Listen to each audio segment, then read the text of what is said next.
Olá, tudo bem?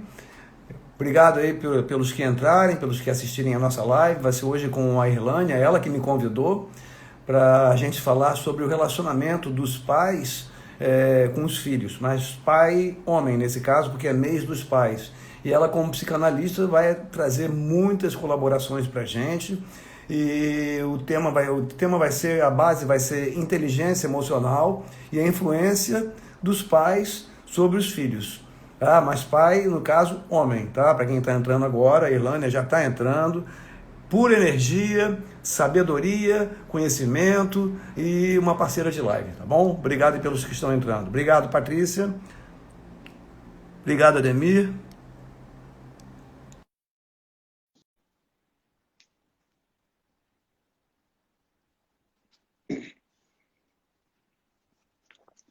Tudo bom, Ilânia? Olá, olá, tudo bem? Você tá me vendo? Tô te vendo bem, te ouvindo bem, com esse sorriso É? de sempre, né? Sempre colorida, energizada.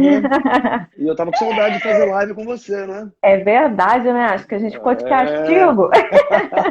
Não, mas eu tô vendo que você tá direto aí nas lives É. e assim, vem fazendo como eu, você vem diversificando, porque é muito importante, né? Porque o seu público é indefinido em relação à profissão, né? Todos podem ser clientes Isso. seus e, na verdade, todos deveriam passar pela Irlânia, né? Inclusive eu, né? Isso é verdade, né? Assim, existe esse mito ainda, né? Da percepção do que é o psicólogo, o psicanalista que você é, o psiquiatra, né? Uma percepção distorcida. A gente vai falar dos pais, quanta negação, quantas vezes percebe-se que um profissional como você, uma profissional como você pode ser extremamente eficaz e importante na vida do filho em qualquer idade e socialmente ainda se foge, ainda tem, existem esses mitos, né? Então, e fora outras coisas que a gente vai falar também sobre É. cursos de fórmula pronta e a gente entender quais são os nossos limites. Então, eu, como neurocientista, sendo convidado por você, eu posso dizer o seguinte, eu posso ter 25 anos de estudos, quer dizer, quase a sua idade aí, só que não sou psicólogo. Então, entrou no diagnóstico, entrou no tratamento, é o psicanalista. Entrou no treinamento, é o Fábio Nemer. E mesmo assim, eu procuro saber se está seguindo uma profissional como você. Mas vamos lá, porque o foco hoje são os pais, né? É verdade, mas aí deixa eu falar porque eu gostei disso. Porque às vezes a gente vai pro. A gente quer mais uma faculdade, ou a gente quer atuar em mais uma área e a gente se dedica para aquela área. Então a gente, depois da faculdade, a gente faz uma MBA, depois a gente vai fazer um mestrado, um doutorado, um curso de especialização, e a gente não para, né? A gente continua estruturando esse saber, se aprimorando para ganhar money. E aí, quando a gente casa, a gente tem um filho, a gente não tem casa e a casa passa a ser nossa, a gente vive debaixo da condição do pai e da mãe, a gente não sabe sobre aquilo porque tudo vem meio que pronto, e aí a gente vai para a vida e não se aprimora para a vida. E Sim. aí a primeira reflexão que a gente pode fazer é por que eu me aprimoro para ser um bom profissional e para ter um casamento estruturado, bem feliz, para ter um filho saudável, eu não me aprimoro. Por quê? Se eu Nossa, me dedico muito para bom tudo, questionamento. É. mas eu não me dedico para o que é meu, para o que eu estou construindo e para fazer valer a pena. Nossa, E aí uma reflexão, né? Muito. eu gosto daquele filme Titanic, né? Todo mundo viu Titanic.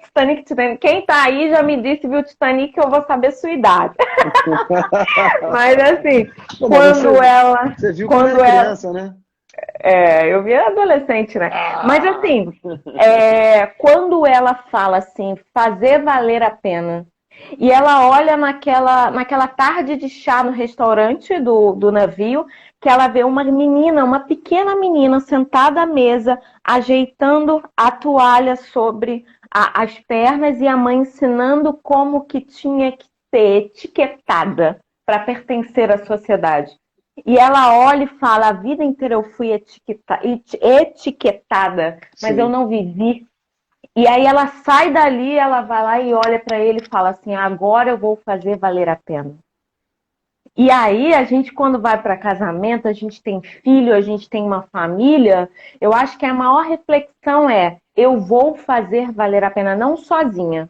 Porque quando eu vou construir uma família, eu chamo alguém para vir comigo. Sim, sim. E antes disso, a gente pode fazer um acordo. Sujeito, sujeita. Vamos construir a família, então vamos fazer esse negócio valer a pena. Mas Não é isso? ainda tem esse processo do pai, né, do homem. Quando a gente fala pais, hoje é homem, tá?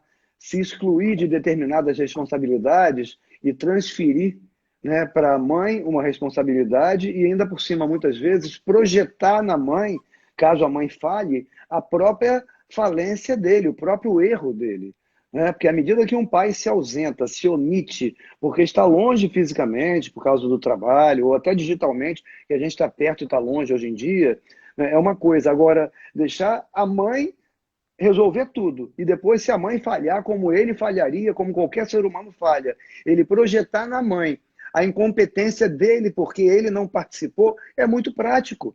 E isso não é, assim, isso eu vejo na neurociência não como machismo, não como um processo cultural brasileiro ou latino, e sim algo muito mais profundo que está dentro do instinto de perpetuação da espécie, onde nós, animais que somos, né, muitas vezes os pais, homens, agem como a maioria dos outros animais, mas se sentem superiores porque são seres humanos. Na hora da separação, é um presentinho, é uma visita de 15 em 15 dias. Na hora da presença física, só está ali para dar o presente, para levar o filho para o lazer. Ou se for a filha, fica distante porque é filha. Quer dizer, existem vários paradigmas aí onde o pai se omite. Quem sou eu para ficar falando que eu sou perfeito, que eu fui perfeito como pai, ou que também não acontece ao contrário, tá? Mas como o foco aqui são os pais, a gente tem que tomar cuidado, porque a mulher, pela perpetuação da espécie, ela é muito mais cautelosa, muito mais seletiva, né? E ela tende a assumir mais responsabilidades naturalmente. E muitas vezes eu vejo o pai, o homem, ele tirar proveito disso de forma extremamente negativa, porque o prejuízo vai ser dele, vai ser da família, vai ser do filho, da filha, né? Se omitindo, se ausentando.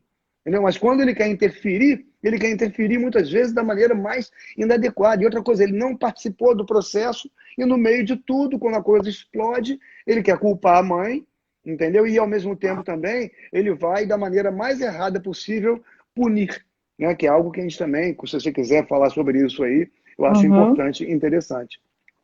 É interessante, Fábio, porque essa semana eu passei por isso lá no consultório, atendendo uma família, o pai começou a gritar, e aí eu olhei para ele e falei Durante assim... a consulta? Aí eu falei, você tá com Deus, medo? imagina. Aí ele olhou assim para mim, falei, você tá com medo? Porque grito não é força. Nossa, Grito não é isso. potência. Eu falei, Grito grito é insegurança. É fraqueza. Você tá tão fraco que você tá igual aquela criança birrenta que bate a porta, que joga coisa no chão e que faz um bico e fica assim, ó. Nossa, assim, você está falando... Eu estou com os alunos da área veterinária, inclusive a Patrícia está aqui presente, e que nessa semana eu falei isso. E é tão bom ouvir isso de uma psicanalista, porque não que duvidem de mim, mas reforça o que eu falo, porque são duas visões, né? Visões não, são duas formações diferentes, onde eu não me habilito, eu não faço consulta, eu faço treinamento. E eu quero saber se a pessoa está indo a um psicólogo, a um psicanalista, a um psiquiatra. Então, isso que você falou é pura verdade. O grito é a maior demonstração de fraqueza do ser humano. O que vai além disso, para piorar mesmo, é só a agressão física. Mas o grito já é uma forma de agressão física porque ele vem acompanhado de palavras por impulso, sem inteligência emocional, fala o que vem à cabeça, que ninguém grita pensando no que está falando. Quer dizer, pensando, pensa, mas sem pensar na consequência daquele grito e daquelas palavras usadas que às vezes geram um trauma muito grave e o pior, não percebe depois para pelo menos pedir desculpas, para pelo menos tentar reparar. Então, se grita durante uma consulta, eu imagino durante... O que ele faz, né? E aí, Fábio, eu falei com ele, ele falou, mas é porque eu fico nervoso, quando eu fico nervoso é assim, eu coloco para fora. Falei, então se o presidente estivesse aqui, você gritaria com ele? Se tivesse um policial aqui com uma arma na mão, você gritaria com ele? Claro que não, né? Então a gente consegue sim controlar. Nós não somos bichos. A gente tem um reptiliano, que você pode falar isso melhor do que eu. Todos nós temos o cérebro trino, ok? Mas assim, o quanto que eu consigo mediar quando eu sei que eu não posso extrapolar. Sim, sim. E aí, com meu filho, eu posso extrapolar, com a minha esposa, eu posso extrapolar, mas com meu chefe, eu sei que eu não posso, com o Ah, policial, eu sei que eu não posso. muito Então, conveniente. assim, a gente precisa olhar que se nós somos seres racionais, quando a gente sabe que tem que ser, por que que a gente não vai cuidar da nossa família como deveria cuidar? O que mais me afeta é a omissão. Exatamente. Porque a Exatamente. omissão, ela traz traumas de fundamentais, assim. Eu vejo que essa semana, esse mês é mês dos pais, a gente vê como que o pai é importante, mas antes de ser pai você era um filho, antes de ser pai você era um marido. E tem homens que não decidem nada para reclamar quando dá errado. Não foi ele que decidiu. Aí alguém tem que decidir, não é assim? Se você não Sim, decide, você não faz sim. nada, alguém tem que fazer. Aí É. quando dá errado também, você decidiu sozinha, e aí faz isso com a esposa, faz isso com a mãe, faz isso na vida, faz isso com os filhos. E que horas que é homem de verdade? É. E aí você pode muito falar disso, né? Porque você tem um Bom, filho e o quanto que isso, pais inseguros forjam filhos inseguros. bem, ó, eu não quero ficar dando exemplo próprio no sentido de me vender, mas vou lá, vou falar que eu sou uma Aham. exceção, porque eu me separei quando meu filho tinha de 3 para 4 anos e eu criei meu filho. Eu abri mão de apartamento, de todos os bens, de tudo, e fui morar com os meus pais, não com o mesmo conforto que eu tinha antes, depois de 6 anos de casamento, e o meu filho ficou 90% do tempo comigo. Quando eu viajava muito pelo Sebrae, ele continuava lá, não ia para a casa da mãe, e eventualmente ia para a casa da mãe. Então, eu não vou entrar no mérito desses porquês, mas eu Aham. assumi o meu filho como também se ele tivesse que, pela lei ou por ela, ficar na casa dela, eu seria um pai presente, com a vantagem ainda de morar numa cidade como Niterói, onde os deslocamentos são simples. Então, porque existe também, Uhum. existem, dependendo da cidade, alguns dificultadores, realmente, quando existe um processo de separação. Agora, e quando a separação acontece dentro do próprio lar? Quando o lar deixa de ser lar. Então, como você falou aí do cérebro triúnico ou trino, né, e da parte instintiva, e do nosso lado racional, primeiro de tudo, é importante lembrar que por mais racional que nós consigamos ser, sempre existe a emoção por trás, que o sistema de emoção nunca para de funcionar. Para isso vem a inteligência emocional. E a inteligência emocional para o ser humano é mais importante do que para os outros animais. Porque, na verdade, a parte instintiva dos outros animais acaba sendo mais inteligente do que o nosso lado racional. Porque a maior parte dos animais pode ter o padrão. O pai abandona o filho, a mãe cria. Mas, por exemplo, um leão que na savana africana mata os filhotes de uma leoa para esperar ela entrar no cio e ele perpetuar a espécie numericamente como ele faz, macho. E ela, como Uhum. fêmea, espera entrar no cio e aceita, e ela continua criando, é muito interessante que podem passar 10 anos que esse leão vai continuar matando filhotes. Mas ele encontrando o filho dele, que ele nem sabe qual é, porque ele ainda nem viu a geração, ele não mata.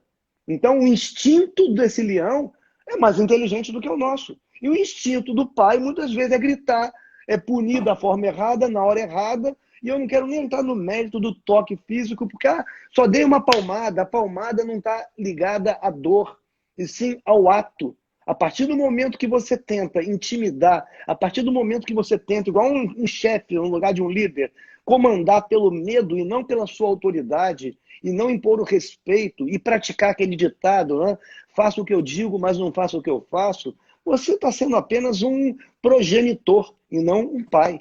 Então, a nossa parte instintiva não é tão inteligente assim. E a nossa parte É. emocional também não. Então, entra aí a base aí da nossa live, que é a inteligência emocional, que é um pai pensar antes de falar para o filho, pensar na consequência que aquilo pode levar para o resto da vida, se ele não procurar ajuda com um psicanalista. Saber que tem pessoas da minha idade que carregam traumas desde os 6 anos de idade, quando a gente começa a ter algumas memórias, quando a gente começa a lembrar de fatos, e pior, memórias que a gente não consegue resgatar, mas geraram traumas e geram problemas graves de relacionamento. Fora também quando os pais comparam, eu tenho um filho, né? Mas a gente vê, às vezes, Uhum. pais com mais do que um filho comparando o filho. Olha, seu irmão fez isso e você não fez. Sua irmã é melhor do que você. Sua irmã tirou a nota melhor que você. Então, assim, eu vejo pessoas que me procuram, mas eu sempre procuro saber antes. Tá com um psicanalista? Está com psicólogo? Está com psiquiatra? Porque senão não pode ser meu cliente. Porque eu posso, comportamentalmente, piorar aquela pessoa se ela não está sendo acompanhada por uma profissional como você. Então eu tenho que entender os meus limites, como você também sabe o momento em que você deve indicar um psiquiatra. Entendeu? A grande questão é que Sim. hoje virou moda fazer curso de comportamento, e é legal porque você, Irlânia, quando teve aula comigo, né, em curso de extensão, né, na sala de aula também lá com a Ruth, quer dizer, você sabe muito bem que eu respeito o limite do psicólogo, eu vou levar lá para a psicologia a neurociência, que não está na grade curricular, mas sabe muito bem que você, quando eu te conheci, tinha feito coaching, que virou moda fazer coaching, só que você sabe, dentro da psicanálise, usar o coaching. Agora, e aquele indivíduo que não cuida do próprio comportamento, fez coaching e se sente um psicanalista? Então, esses cursos de fórmulas prontas, né, que acontecem, que você fez, mas sabe usar para poder melhorar os processos, e não para engessar processo, e não para detonar todo o estudo que você fez para a sua formação, sabe? A gente vê uma diferença assim bizarra, imensa, entendeu? Então, cuidado, sabe, com as pessoas cuidado com as pessoas que prometem mudanças comportamentais e não são profissionais como a Irlânia. Isso é muito importante que um pai também entenda isso. Ou que um pai venha até fazer um curso, como já conheço, achando que através daquele curso ele vai cuidar da vida do filho dele, e aprendeu lá naquele curso que ele é mais rápido do que o psicanalista, que o psicanalista olha para trás, o psicólogo e o coach olha para frente. Gente, para fazer coaching e mexer com o comportamento, tem que ser psicanalista, tem que ser psicólogo, tem que ser psiquiatra. Nem com 25 anos de neurociência eu me atrevo a cuidar, a tratar de pessoas. Eu treino pessoas, é diferente. É interessante isso, né? Porque quando a gente observa a formação e tudo mais, quando eu fiz uma formação uma vez, e depois a gente faz aquele grupo de amigos e tal, né? Pessoas que passaram dias com você e você leva para a vida. E aí eu fiz um curso aqui na Barra e uma menina era de Aracaju e ela colocou assim: você está com depressão? Pergunte-me como curar. Eu falei para ela, o que houve? Vai gerar um suicídio, às vezes, numa pessoa. Né? Você tá tratando depressão? O que houve, né? Eu queria entender, né? Qual é aquilo? Sim. E ela, porque eu sei, porque... Não, tá errado isso. Tá errado, porque quem tá em casa e você usou a hashtag certa, né? Chegou ali na hashtag. E aí eu olho, ai meu Deus, é a minha tábula de salvação. E aí você entra para mexer em algo que aquela pessoa não tem um suporte para te ajudar. Não tem. E aí quando você pensa nisso, você pensa em que buraco de tatu que eu tô me enfiando. Porque é meio que assim, né? Eu costumo dizer que quando a gente tá fugindo, a gente entra no primeiro buraco que existe. A gente está fugindo, a gente está querendo encontrar uma solução. Então você está naquela maré, dando braçada, você já está quase sem ar respirar, né? E aí você viu um buraco, você vai entrar, você não vai ver se lá tem luz, tem bicho papão lá dentro, você vai entrar. Sim. E por Quanto mais quando a promessa é muito prática, o cérebro gosta desses auto-enganos, né? De acreditar na fórmula, na planilha, no que é prático, né? Só falta botar no poste, né? Traga o seu amor em 10 dias, né? Curo sua depressão em 10 dias. Só falta chegar nesse nível. Meu filho, quando eu me separei, né, até levou um tempo, mas ele foi para o psicólogo, chegou aí ao psiquiatra. Obviamente que uma separação sempre é traumática. Eu tive os meus erros, obviamente, como ele vai ter os dele, como você tem os seus. Mas, por exemplo, um dos erros que eu tive durante um curto período foi transferir, né, as raivas que geraram a separação por uma satisfação auto-enganosa de achar que meu filho queria ficar mais comigo do que com a mãe. E depois, em pouco tempo, ainda bem, eu caí na realidade de que isso era apenas o meu ego, mas nada de bom isso era para ele. Se ele não queria estar com a mãe dele, ou se ela não queria estar com ele, que não vem ao caso, isso não era bom para ele. O ideal seria ele manter pelo menos os pilares da estrutura familiar, mesmo separados, como também era muito ruim ele com 3 anos e meio, 3 anos, conviver com briga, com desavença. Então, assim, um dos meus erros foi esse. Depois, quando ele entrou no psicólogo, foi através da mãe dele. Aí eu vou criticar o profissional como eu posso ser criticado e qualquer profissional da minha área pode ser criticado, tá? Então não é uma crítica à profissão. A mãe dele tomou a iniciativa porque, como não estava sempre com ele, havia um distanciamento. Então, quando ela colocou, eu imaginei, ótimo. Só que a questão era muito mais para o ego de perceber o seguinte, eu não sou culpada, porque eu falei, eu quero conversar com a psicóloga. Não, mas não precisa. Eu falei, como é que não precisa? Como é que coloca meu filho no psicólogo e eu não tenho participação? Quando eu fui participar, eu percebi o seguinte, a profissional estava totalmente vendida por um lado, ela não ouviu os dois lados. O meu lado estava como se eu fosse o pai errado, apesar de eu criar meu filho, e eu simplesmente falei o seguinte, olha, por mim esse tratamento acaba, eu não vou compactuar com isso. Isso gerou graves problemas nele e após isso ele teve que ir para o psiquiatra, teve que tomar medicamento. Hoje está super bem, meu filho é lindo, saudável, psicologicamente, saudável fisicamente, entendeu? Mas esse erro de afastar o pai e da própria profissional, sabe, tentar... E quando eu falei para ela que eu fazia leitura de linguagem não verbal, ela ficou preocupadíssima, porque ela começou a perceber ali que ela não estava lidando com uma pessoa leiga. Eu não me coloquei como psicólogo, mas me coloquei como um neurocientista e comecei a fazer alguns questionamentos. Um especialista numa área, né? E eu percebi o seguinte... Que é do que, desenvolvimento humano. E você ouve o pai, ouve a mãe, ou quem cria, não interessa, né? E em contextos diferentes, né? Talvez você, não sei, explica pra gente. Se você ouve junto, depois ouve separadamente, porque cada um tem uma história para contar, né? Eu trabalho com um processo chamado constelação familiar, né? E aí, quando eu vou conversar com os pais, quando eu vou conversar com os pais, eu abro 2 campos. E eles vão colocando para mim quem são eles, como é a família.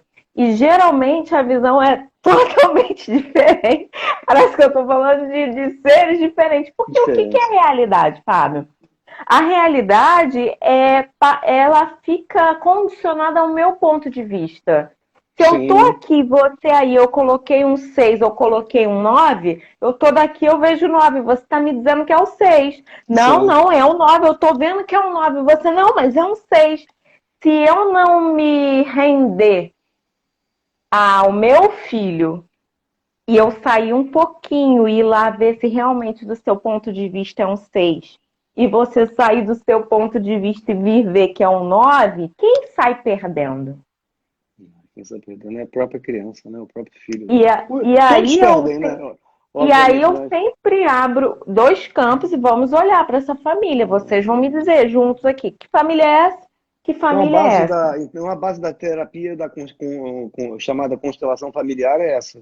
Né? Isso, a gente você consegue investigar separadamente e ver que cada um tem sua versão como a pura verdade.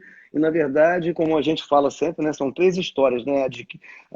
2, né, de cada parte que conta e a verdadeira. Né? E você é a grande intermediadora disso, porque assim, o seu objetivo é o resultado não só com a criança, né, mas depende com a família.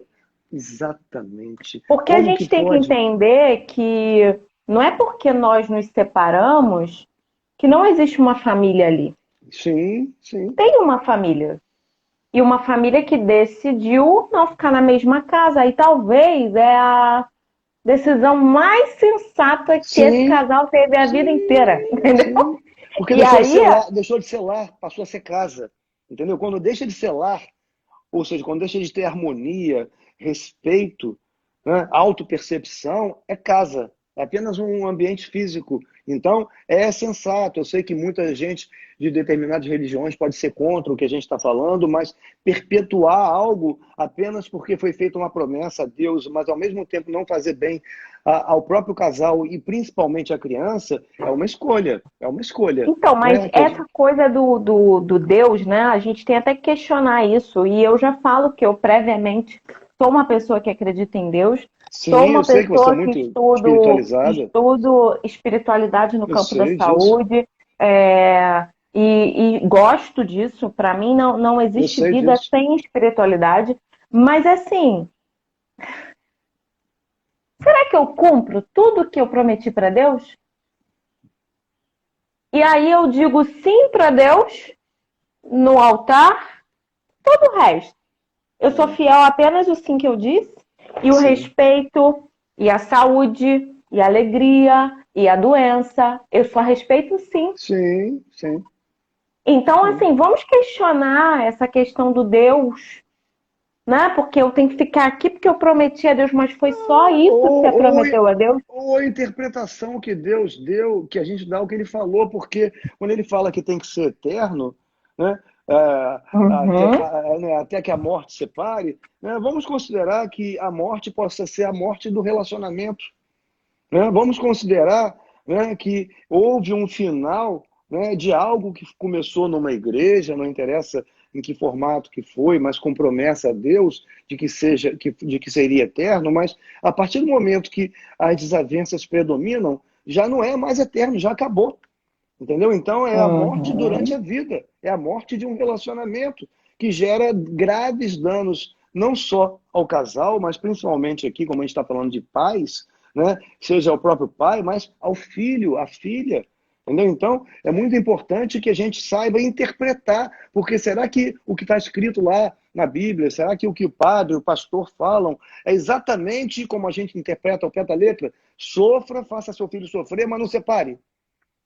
Entendeu? Então, Então, o Fábio, mas a morte não começa no caixão, né? E exatamente. aí é porque o relacionamento morreu. Morreu lá no caixão? Ah, mexeu o caixão, morreu lá. Não, gente. A Exatamente. gente construiu essa morte juntos. Exatamente. E nós nos Exatamente. empenhamos muito bem, obrigado, para que esse relacionamento morresse. Sim. Só que a gente não assume as nossas responsabilidades. Sim, sim, sim. Isso aí pode ser tema para uma próxima live, né? Que a gente já tem Com o que. certeza. Com certeza. Vamos falar sobre relacionamento, porque eu acho muito importante a questão de entender o que a gente interpreta na vida e também a gente romantiza, né? O sim que eu falei, romantiza, que tem muito a ver com a questão dos 7 níveis de amor. Porque o primeiro amor é o amor porneia. O primeiro amor, ele está relacionado ao amor da mãe com o filho, que ela só dá, que ela só supre. E aí, não sei porquê, mas o amor porneia está ligado à pornografia. Porque o amor porneia ele está relacionado, e a pornografia está relacionada a esse amor, porque é aquilo que é de graça, eu não me esforço para construir. Chega para mim, Bacana. Nossa, tá ali. toda live eu estou aprendendo com você. E aí, Nossa, que legal. E aí eu tenho alguém que vai lá fazer o sexo pra mim, tá ligado à pornografia, ou no vídeo, ou presencialmente, e aí eu comparo a minha esposa com aquela mulher que eu paguei pra ela estar ali e fazer tudo que eu quero. Então, quanto que a minha vida está ainda ligada ao amor que mamãe me dá? Mamãe troca minha fralda quando eu choro, porque a minha mãe, ela tem uma legenda que interpreta o meu choro a partir da minha necessidade. Sim, Não é isso? mas o cérebro do pai pode criar essa legenda, porque eu trocava a fralda do meu filho, porque na época, meu filho vai fazer Aham. 31 anos, fralda descartável era coisa de luxo, era só para ir numa festa. Então, eu lavava a fralda de noite, eu fazia a mamadeira dele, eu nunca botei nada doce na mamadeira. Olha, naquela época eu já tinha esse discernimento de que eu não posso associar o doce à tranquilidade, a dormir, à mamadeira e aos dentes também, pelos danos. Meu filho, por Aham. acaso, não gosta de chiclete, de bala, nem de refrigerante. Adora fazer atividade física. Custou a entrar na minha alimentação. Aí um dia eu vi que ele começou a malhar, aí falei para ele Uhum. assim, Diego, eu menti para ele. Aí eu assumindo que eu menti. Diego, ele não Uhum. comia salada. Eu falei, sabe o que eu li? Que alface e salada aumentam massa muscular. Olha, ele estava começando a malhar com 15 anos, só comia arroz, feijão e carne moída. Ele passou a devorar salada e 2 dias depois eu falei, é mentira. Ele continuou, entendeu? Como também influências assim Não, mas é culturais. verdade, Fábio. Você sabia que os cavalos eles se alimentam do verde? Olha Sim, como eles são sim, fortes. como é que são fortes. Mas assim, É. pro ser humano que é onívoro, né, não é vegetariano, Aham. né, a salada ela tá lá no carboidrato, tá lá na queima de energia, que é importante. Tá Mas na assim, fibra, que vai ajudar o intestino a foi funcionar. sim, exatamente, que aí vai vir a É. serotonina, né? Vai afastar a pessoa de processo depressivo. Mas, assim, eu menti também muitas vezes para o meu filho quando ele ia dormir e falava, pai, conta uma história. Aí eu criava o nome de um ursinho, de um cachorro, e aquilo desandava. Quando eu olhava, ele estava dormindo. E aí? Ah, Né?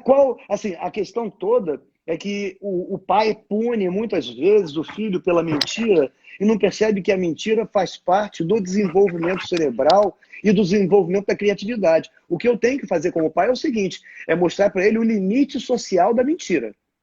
Entendeu? Até onde então, aquilo mas ali... o que que é mentira, né? Eu tô lendo isso aqui, É hoje eu estava auto-engano. estudando lá, A ó. mentira é o auto-engano. É, Ah, eu não estou conseguindo colocar. a psicanálise dos contos de fada. E aí eu Ah, estava lendo hoje, eu retomei essa leitura, eu li há um tempo atrás, hoje eu comecei a ler novamente, como que as metáforas, as histórias têm um poder de você contar para o outro o que que ele precisa sem dizer. Porque sim, hoje a gente está numa era tão pronta, um boom de informação, que às vezes você não consegue afastar o que é real do que é imaginário. O sujeito ele não tem mais um cérebro subjetivo que interpreta aquilo. Para o outro entender, você tem que dizer isso aqui é uma garrafa de 2 litros de água. Senão ele não sabe. sim, sim. Mas assim, Então, não, fala. Então, assim, como as metáforas e essa coisa da criação, de dizer, olha, filho, não é só essa historinha que pode ser, não. Eu posso criar uma história para você. Isso, isso. Outra Eu coisa, posso usar o Ilana. imaginário, né? Sim, Ilânia, assim, o teste de QI é ultrapassado no sentido de você rotular pessoas, porque o QI é variável. Mas, por exemplo, crianças de até 3 anos, as que mais mentem são as que têm o QI mais elevado. Cabe aos pais, e cabe ao pai, no caso aqui, que é a nossa abordagem, mostrar o que é o limite social e o prejuízo que aquilo pode trazer. Agora, você punir pela mentira, que na verdade a mentira é o processo chamado auto-engano. Eu, por exemplo, voltei à atividade física, agora vai fazer, depois da manhã, 1 mês, e não estou tendo tempo, pela academia do prédio estar aberta limitadamente, para poder correr os 10 quilômetros que eu corro. Eu estou me enganando que Aham. 6 quilômetros vão fazer efeito. Ou posso, então, né, me enganar dizendo o seguinte, então não vale a pena fazer. Não, eu vou fazer o que está ao meu alcance. Então, o auto-engano e a mentira, só que a mentira, que é uma palavra que às vezes é pesada, depende de como ela é utilizada. Eu minto quando eu não gosto do meu chefe, né, que eu tenho que ir trabalhar, que um dia ele vai mudar, porque senão eu não vou trabalhar. Né? Então, assim, a mentira, quando a gente fala de forma pesada, é uma coisa. Quando a gente fala de forma neurocientífica, e você botou aí muito bem os contos de fadas, gente, é a imaginação. A gente tem que saber para onde que nossa imaginação vai. Que prejuízo ou que ganho, porque quanto mais você imagina, mais você cria, mais seu cérebro cria conexões e mais rápido ele fica, né? E mais as pessoas vão saber fazer escolhas melhores na vida. E as crianças, você vai, com certeza sabe isso muito melhor do que eu, crianças que são punidas pela mentira e se habituam a não reagir e aceitar tudo de boca calada, tendem a ter muito mais problema no futuro do que as crianças que reagem. Claro que eu não vou deixar meu filho fazer pirraça, se jogar no chão no supermercado Uhum. e ficar tadinho dele. Claro que não, entendeu? Mas saber como punir. E outra coisa, eu vejo punições que o grito, por exemplo, como a gente falou, o grito mexe com a área do cérebro que processa o medo. Então, além de não haver respeito, haver medo, vem aí trauma. E eu associo o meu pai a alguém que, se eu desobedecer, ele vai gritar comigo, ele vai punir e vai me chamar atenção muitas vezes na frente de todo mundo. Depois, o medo do escuro com o qual a gente nasce, porque o cérebro processa visão e audição simultaneamente. O famoso castigo de botar no quarto escuro, que até hoje, há pouco tempo, eu estava com um pai que fazia isso, ainda botava no banheiro. Gente, você imagina o trauma que essa criança com 6 anos adquire e imagina que aprendizado ele vai ter a respeito do que é cometer um erro. E imagine também o que ele pode levar para os filhos dele, para a sociedade e para o ambiente que ele vai conviver socialmente, profissionalmente. Cada um reage de uma forma diferente, mas algum trauma vai ficar. Então, o medo do escuro, o medo do grito, o medo da agressão física, uma pequena palmada, tudo isso aí não é forma de educar. E isso eu posso dizer, nesse sentido eu posso dizer, Eu errei Uhum. muito pouco com meu filho, porque eu nunca botei um castigo que gerasse trauma, nunca bati Uhum. nele. Agora, dizer que eu nunca gritei é mentira, mas me arrependi muito quando fiz. Muito. Entendeu? Porque eu E poderia ter falado de outra maneira. você se olhando, você pode analisar que no momento que você gritou é o momento que você não outro argumento que Não você tinha perdeu controle. totalmente a razão. Mas eu trabalho com musicalização infantil, meu violão tá aqui, ó. Você Ah, que for, legal. Eu já vi e, já vi essa habilidade sua também. e aí o que acontece? Eu trabalho com a psicologia positiva e a música, né? A gente faz um Ai, gente, mixtape e dá ouçam certo. Irlânia. E aí foi interessante que eu cheguei numa escola, uma escola municipal. Cheguei, né? As crianças ficavam todas felizes, mas eles estavam agitados. E o professor falou assim: vocês não vão ouvir, não?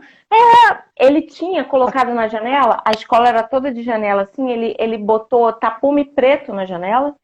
E aí, na hora que eu entrei, que ele queria que as crianças parassem para me ouvir, ele apagou a luz. Eu falei: não, faz favor para mim, você pode sair, que eu resolvo. Falei: no meu horário, eu resolvo de outra forma. Sim, E aí a gente vai trabalhando com a criança e a criança aprende que com aquela pessoa ela pode agir daquele jeito. Eu falei para eles: olha, eu sou cantora, eu não posso estressar a minha voz. Então eu vou ficar com a minha mãozinha em pé, a hora que vocês pararem, eu vou esperar, não vai tem falar. problema. Não E aí eu adianta vou gritar, poder cala a falar. boca, todo mundo. Aí eu assim, eu ficava aí, a tia quer falar, a tia quer falar. 45 crianças numa sala, escola pública. Nossa, E eu, assim, tranquilamente. Eu falei: ó, o tempo de vocês estão acabando e eu vou esperar, tudo bem. E aí, quando eu entrava na sala, depois de um tempo que você vai construindo, né? Você não pode sim, desistir. lógico, Quando lógico. eu entrava, eles já ficavam em pé, porque eu falei que quando eles quisessem falar, era para levantar a mão, que eu ia ouvi-los. E aí eles com a mão em pé, assim, ó, porque eles Que guardavam bacana. o que eles iam falar. E Pô, que aí a gente faz legal. um trabalho lindo que é assim: vamos criar música ou vamos criar uma letra para comunicar aquilo que a gente precisa com uma melodia que já existe. Então, assim, Fábio, como saiu músicas lindas com melodias que já existiam. E eu falei: agora está na hora da gente criar uma melodia nova para uma letra nova com aquilo que a gente quer comunicar. E aí você começa a ver que aí Sócrates já fazia isso e ele dizia que encontrava imbecis em sábios ditos pela sociedade e sábios com aquelas pessoas que estavam excluídas. Então, o que a gente consegue analisar? Que quando a gente dá uma nova oportunidade para o pai, para a mãe, para o filho, para um aluno, a gente consegue tirar tesouros preciosos daquela pessoa, daquela turma, daquele lugar. Então, assim, a gente não pode dizer nunca: meu filho é assim, não tem jeito não. Meu filho é rebelde, não tem jeito não. Talvez nessa relação, quem é o grande rebelde é você, por isso que não tem jeito, Sim, porque você sim, não abre novas oportunidades. E aí sim. a gente pensa que dá para construir coisas novas com o velho. E a indústria e o neuromarketing, que você trabalha muito bem, vai dizer que é inovação. Fazer o novo com o que já existe. Sim, o neuromarketing E, faz exatamente isso. Ele investiga o que já era feito, né? Cria novas técnicas, obviamente, que o marketing criaria por ele mesmo uhum, também, né? E comprova o porquê de determinados comportamentos e ajuda a desenvolver o marketing, que é algo extremamente mutante, né? Como a neurociência sempre está com novas descobertas, como na psicanálise você está sempre com novas descobertas. Por exemplo, essa sua estratégia de trabalhar com a música, ela trabalha a inteligência musical, estimula a criatividade. Novamente aí vem a mentira, né? Porque a criatividade é um formato de mentira. Né? Porque se você inventa algo, aí vai depender exatamente, né, do benefício ou do malefício que isso vai gerar. Mas é muito legal você trabalhar com a música, ainda ter essa habilidade de cantar bem, que eu já vi, e tocar violão, que é um sonho meu ainda, que eu tenho que realizar na minha vida. Então, assim, você faz um trabalho completo. Deixa eu te fazer uma pergunta para as pessoas que entraram e ah, não te conheciam, que com certeza tem gente também que segue você aqui, mas como é que funciona o seu trabalho? Eu já fiz essa pergunta, mas sinceramente eu não me lembro. Existe algum tipo de, pelo menos não é consulta, mas assessoria inicialmente digital, para quem não tem acesso a você, porque agora nas lives a gente tem gente de todo o Brasil assistindo. Como é que funciona? As Uhum. pessoas podem fazer contato com você, podem conversar com você? Como é que funciona? Pode sim. O link está na bio, tem meu telefone, tem as minhas redes Legal. sociais. E aí é só seguir aqui, que você deve ter me marcado, né? E aí entra Sim, lá, pode sim. passar um direct que eu respondo. E hoje, com essa ferramenta maravilhosa da internet, você atende gente em todos os lugares, né? Eu Ótimo, tenho cliente em ótimo, Orlando, legal. eu tenho Sério? cliente. A maioria dos meus clientes são de São Paulo, embora eu moro aqui em Niterói, no Rio de Janeiro. Mas por quê? Porque não existe mais isso. E Mas quando esses você limites, sim. experimenta uma consulta online e você vê o resultado que você tem, você até indica para os amigos, né? Fala assim, ó, tem uma minha terapeuta lá de Niterói. E aí você não tem mais essa barreira, né? Essa barreira da localização, e você também otimiza o tempo, né? Porque a gente perdia tanto tempo no trânsito, a logística de Sim, chegar e tal. sim. Hoje acabou isso. Você liga o Vídeo, seu aparelho é. e aí o que eu É. falo é um fone de ouvido, um ambiente seguro para a gente passar 50 minutos sem Sim, interrupção. É isso que sim, a gente sim. precisa. Mas é interessante, Fábio, que eu vi aqui. Hoje em dia, a maioria dos casais separam de maneira não amigável. E assim quem sofre é a criança. A gente acha que não. Mas a criança, é uma esponjinha que está ali captando tudo. E criança entende muito bem linguagem não verbal. Criança, ela Muito mais do que entende adulto, muito muito mais. mais. O que Muito a gente mais. estuda hoje para fazer, a criança está ali Quando, entendendo aquilo ali. quando eu Sabe? treino, quando eu treino, assim, eu sou professor da Cadepol, né? Já falei em outras lives, e Aham. a única academia de polícia do Brasil que tem aula de neurociência e linguagem não verbal, com captação em tempo real, que não é aquele cara do YouTube que quer dizer se Bolsonaro ou Moro mentiram, é ciência, que eu estudo há 25 anos. Uhum. Eu imaginei que eu fosse encontrar policiais de elite me dizendo, Fábio, isso eu já sei, estou acostumado na delegacia, que nada. Todos eles viram uma imensa necessidade de aprender a teoria. Só que a criança, como ela ainda, principalmente ainda aquela que está aprendendo a ler, ela tem uma percepção não verbal muito maior do que o adulto. E outra coisa, Irlânia, tem estudos neurocientíficos que mostram que uma criança de 1 mês, ela já entende uma expressão de raiva e ela instintivamente ainda libera feromônio, como a mulher quando está ovulando ainda libera odores. Então, Uhum. a criança de 1 mês, ela libera feromônio para acalmar um possível agressor. Olha que coisa, assim, como é que o nosso cérebro é muito mais instintivo do que a gente imagina. Então, a leitura não Inteligente, verbal. né? Então, assim, não adianta fingir para o seu filho que você está alegre e você não está. Cuidado hoje com o trabalho em home office, porque a presença física faz ele querer estar mais próximo de você. Então, afaste de forma inteligente emocionalmente, se você estiver numa reunião por Zoom, entendeu? Explique para ele que só mudou o formato de trabalho, em qualquer idade, sabendo explicar de acordo com a compreensão de cada um, é, é fácil. Entendeu? E, obviamente, ele vai sentir sua falta mesmo vendo você presente. Mas não pode dar essa desculpa, porque hoje, por exemplo, se meu filho fosse mais novo e morasse comigo, eu estou trabalhando 15 horas por dia. Ele ia me sentir um pai talvez mais ausente do que eu fora de casa. Porque ele ia me ver e não ia conseguir interagir comigo. Mas explique, fale. Porque se hoje essa é a sua rotina, e se depois da pandemia, né, o home office vai aumentar muito, muita empresa, até estatal, está fechando prédios aí, tá? Não posso citar Uhum. quais, mas para poder todo mundo trabalhar em home office, vai ser muitas vezes o pai ausente e presente. Entendeu? Então é saber adotar também essa conduta da mudança e esperar a mudança dos outros, mas perceber que você também muda e entender também que meu filho é assim. Não, meu filho está assim, como eu estou assim, como você está assim, porque o temperamento nosso não é destino, é escolha. Isso é a base da inteligência Uhum. emocional. Você fazer as escolhas comportamentais, emocionais e como conduzir a sua vida e como promover as mudanças sem que a vida mude você de supetão. Porque quando você diz que não muda, muda para pior.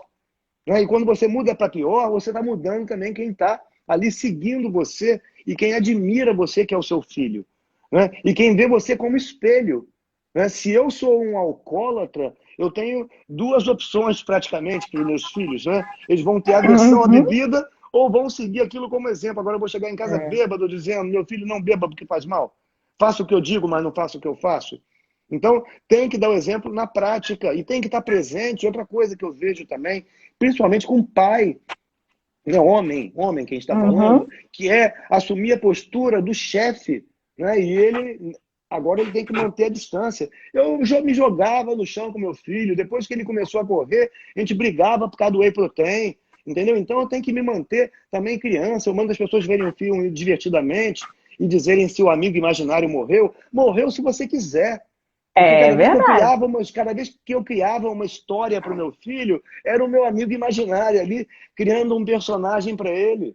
Né? Hoje o contato é muito pequeno, ele mora na Barra, é longe, dá aula, trabalha o final de semana inteiro, entendeu? Mas assim, aí quando ele me manda mensagens dizendo das lembranças do que eu deixei, que ele assistiu muito trabalho meu desde pequenininho, muita palestra falando de inteligência emocional.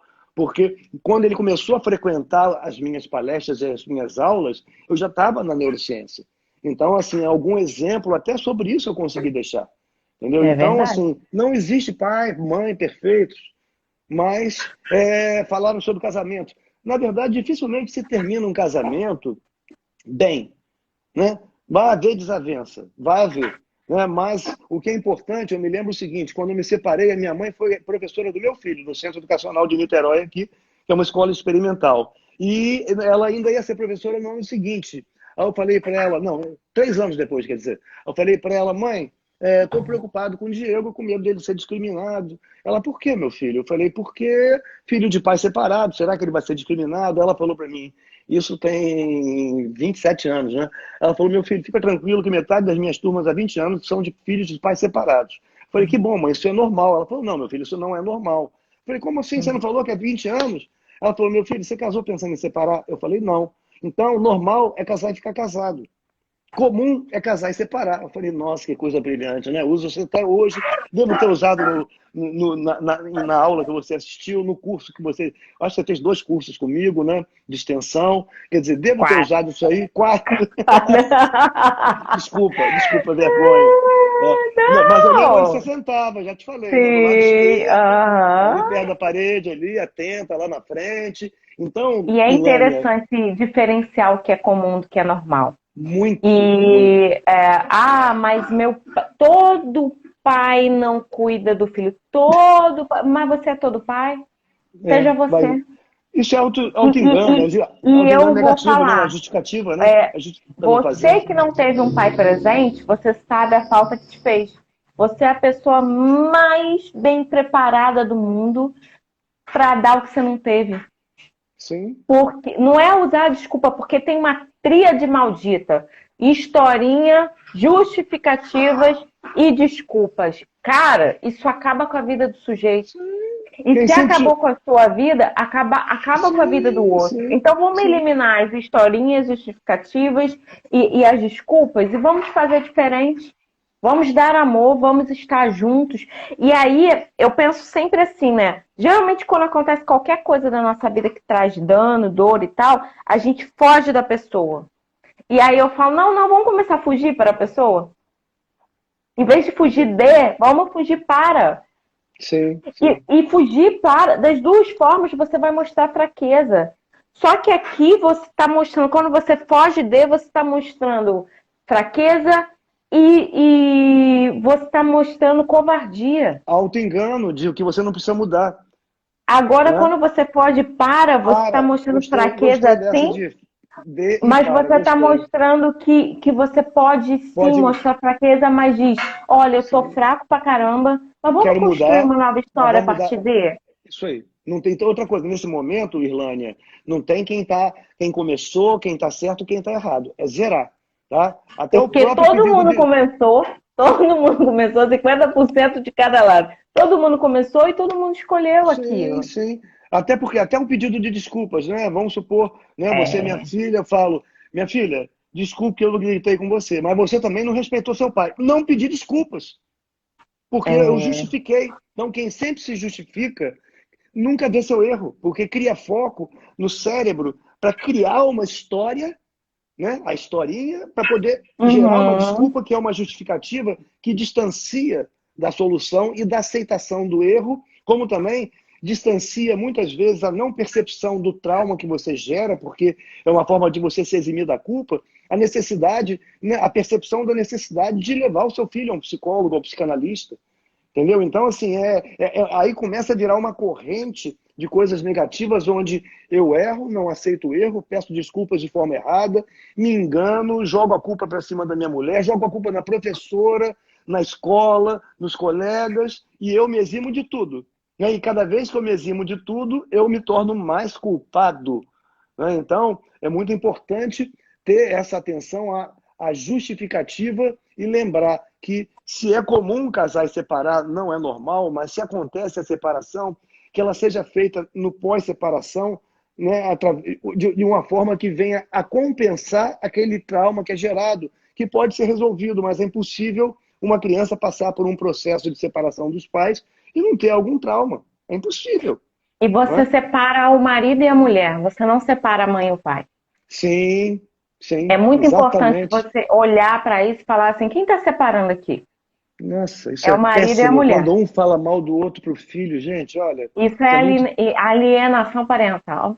Isso é crime. Isso é crime. Vai responder processo. Sim. É triste, Aqui, mas é. Olha só, Helena, só um minutinho. Tem gente falando aqui sobre... Como é? O Rubinson falou sobre o amor líquido, né? E aí Zygmunt Bauman tem uma série de livros que falam sobre isso, sobre, às vezes, a gente como pai e mãe, a gente coisifica o amor. Eu te dou coisas dizendo que eu tô te dando amor. Mas o momento da história, o momento do abraço, o olho no olho, o sentar à mesa sem celular, né? Sentar à mesa sem celular. Você está construindo laços que são indissolvíveis, né? Numa sociedade líquida. O mundo pode estar líquido, mas não significa que a sua casa está líquida. Minha mãe falava algo que era assim, isso. Ah, mãe, mas ninguém faz. Mas eu sou mãe de todo mundo? Eu sou mãe de ninguém? Não, eu sou mãe de Vânia e Irlânia. Então aqui quem manda sou eu, na mesa. E meu pai fazia algo, Fábio, que era muito interessante. Que era assim, não tô com fome, não quero jantar. Mas na mesa você vai sentar. E aí... a gente sentava, não comia, mas estava lá conversando, olhando nos olhos. Isso aí. E isso é o descoisificar, porque a presença é mais importante do que o presente material. E outra coisa, compensar um erro seu com um bem material é outro grave erro. E outra coisa, presentear pelo que deve ser feito é outro grave erro também. Estudos com crianças de 1 ano e meio, mostram que elas ajudam naturalmente. Tá? Em laboratórios, tem um instituto na Alemanha que faz esses estudos e mostram o seguinte, depois que todos passam a ajudar em determinadas tarefas, né, eles pegam metade das crianças e começam a contemplar, a presentear as que ajudam. As que ajudam param e são presenteadas, param de ajudar. Porque você não tem que presentear porque seu filho passou de ano. Você não tem que presentear porque seu filho deu bom dia, boa tarde, boa noite e respeitou as pessoas. E ao mesmo tempo também, se você tiver que punir, é saber fazer a punição da forma correta e explicar por que está punindo. Privar a criança de algo que ela gosta, mas que não dê trauma, que não trabalhe a parte do medo. Porque o medo instalado através de trauma é algo que ninguém vai saber dizer que fórmula aquilo vai gerar no futuro de um adulto, né? De um adolescente e de um adulto. Entendeu? Então, muito legal. E nessa live, acho que foi a live que eu mais aprendi com você, hein? Nossa, gostei muito do amor de Cornélia, né? Da constelação de família. Criação, ela é baseada no medo, vergonha e culpa, né? Sim. Você nunca fala assim, olha, atravessa a rua, olha direitinho para você atravessar a rua, olha o sinal verde, vermelho, amarelo. Vamos olhar aqui, você precisa preservar a sua vida, a autopreservação e preservação da espécie, né? Porque todo ser vivo tem isso, né? Até o coronavírus tem autopreservação e preservação da espécie. É mutante. Então você não fala isso, você fala, se você não prestar atenção no sinal, o carro vai estourar a sua cabeça. Nossa. Cuidado, você vê fulano sem perna? Né? Eu já vi isso, tá? E aí você fala, se você tirar nota baixa, vão rir de você. Lembra aquela musiquinha assim, burro, burro, vai ter que aprender orelha. E aí você ensina o outro que ele tem que tirar boa nota, porque senão as pessoas vão rir dele. Porque ele Sim. vai ser o burro da sala. Aí se ele tirar a autoestima dele, ó, vai lá para baixo. Vai lá embaixo. E o processo depressivo vem em qualquer idade, né, Irlânia? Não tem idade Qualquer para. idade. E aí você ensina medo, vergonha e culpa. Você não ensina que o outro ele tem que superar os seus próprios desafios, que ele tem que ser melhor para ele se orgulhar dele, que ele tem que ser melhor porque ele vai vencer aquilo ali, ele não vai... Não, a gente sempre ensina comparando os outros, comparando o primo, comparando o melhor aluno da turma. É péssimo Então, isso. assim, mas foi a maneira que a gente aprendeu. Sim, E mas a gente não tem que aí, repetir por causa disso, né, Ilana? Até porque sim, se aquilo fez mal a gente, apesar da intenção dos pais não ter sido ruim, né, que a gente não repita, né? Porque a gente uhum, tem a opção, o livre-arbítrio de repetir ou não. Assim, como está terminando, deixa eu só falar sobre aquilo lá. Que é muito rápido nossa live, sempre passa 3 muito minutos rapidamente. para acabar, O que gente. está acontecendo? Então, o Rubo falou aqui sobre os questionamentos em relação ao digital. Eu digo hoje o seguinte, como neurocientista, Hum, claro que vai ter gente contra, vai ter gente a favor, mas depende muito de quem está conduzindo o digital. Eu, na pandemia, já trabalhei com mais de 1.500 pessoas no digital. Em todos os casos, a gente estourou horário, tanto individual quanto em grupo. Então, vai depender muito da minha percepção, do interesse da pessoa.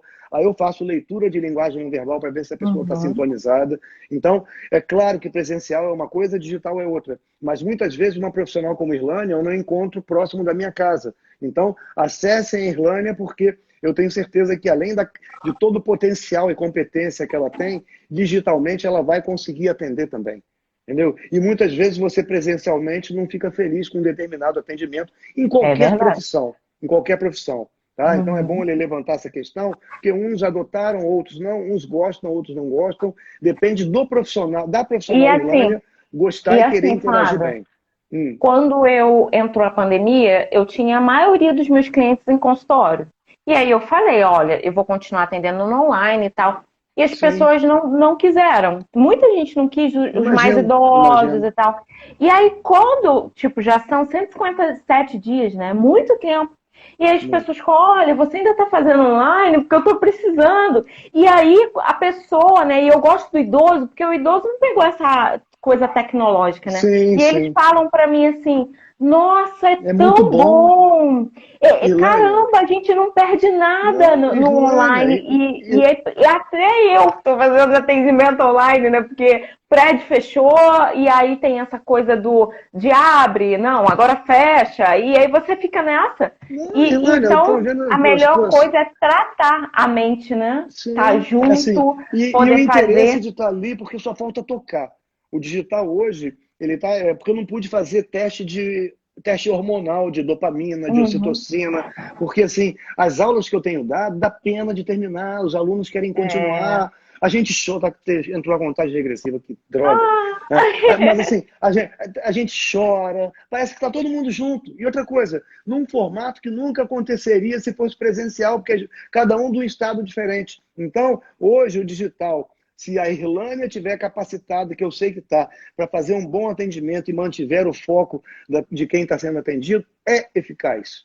É eficaz. E a questão não é um substituir o outro. A questão é a oportunidade de estar com uma profissional como a Irlânia, que é sempre uma honra fazer live com você. Obrigado pelo convite. Ah, Dessa vez, gente, ó, dessa obrigada. vez, gente, procurem a Irlânia no direct dela, mas dessa vez eu pedi a ela para ficar essa live no meu Instagram, porque eu estou abordando muito essa questão de curso pronto, de como mudar comportamento através de fórmulas, e foi muito bom estar com a Irlânia aqui, não só para falar sobre os pais, mas para mostrar a importância da formação dela e o quanto nós temos que ter consciência dos nossos limites, tanto ela quando precisa de um psiquiatra, quanto eu quando sei que meu cliente precisa de um psicanalista, tá bom?